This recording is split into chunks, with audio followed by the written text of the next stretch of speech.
Good news guys. So may hiring na po tayo bilang isang fish pan caretaker. So ito po, panoodin nyo po ang aking video sa YouTube channel. Let's go!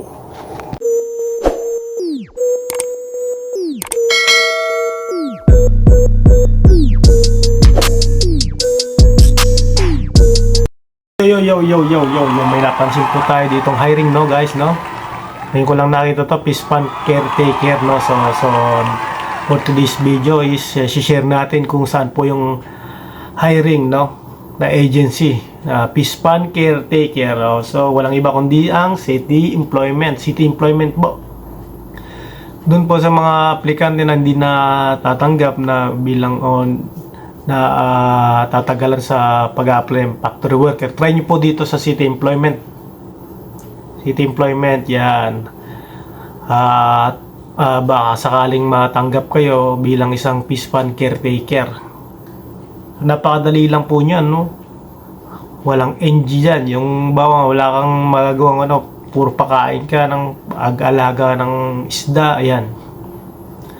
So kung may mga requirements na kayo, pumunta na kaagad kayo sa city employment, no? Lalo na sa mga malalayong lugar, no? Advance po yung may mga experience. Pero kahit walang experience, pwede pong mag-apply.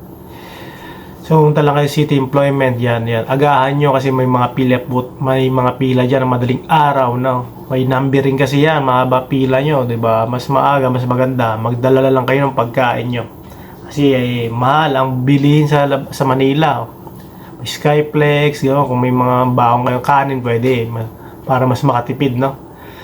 So yan, no, share natin yung mga iba pang mga kababayan natin dyan sa Pinas, no, na may hiring ng fish pan caretaker, no? So ito na yung pagkakataon nyo, ito na yung chance nyo, no?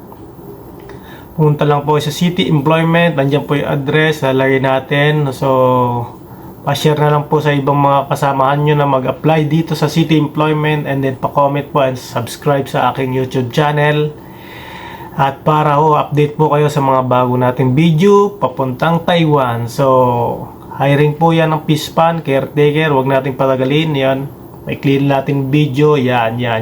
City employment hiring yan. Hindi lang factory, hindi lang caretaker, yon. Meron na rin pong fish pan caretaker, yon. Pero may caretaker na. So apply na, no? Huwag nang patagalin. Pag nakita nyo pong hiring, applyan nyo na kaagad. Huwag nyo nang patagalin pa.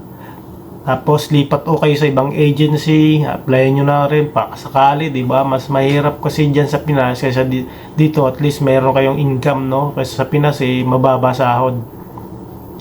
So try lang sipag at tiyaga sa pag-apply bilang OFW. Kung sakali di makachamba kayo, di pa panalo. So kung may mga katanong kayo, i-comment nyo lang sa aking YouTube channel para masagot natin, no guys, no?